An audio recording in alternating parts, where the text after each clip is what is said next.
Hello friends, welcome to my channel. Today I will say 10 lines about Mahatma Gandhi ji. Mahatma Gandhi ji was born on 2nd October 1869 in Porbandar, Gujarat. His full name was Mohandas Karamchand Gandhi. His father's name was Karamchand and mother's name was Putli Bai.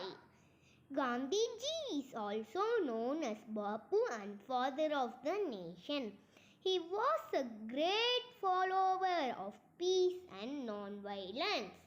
He started many important movements like Civil Rights Movement, Dandi March, Quick India Movement, etc.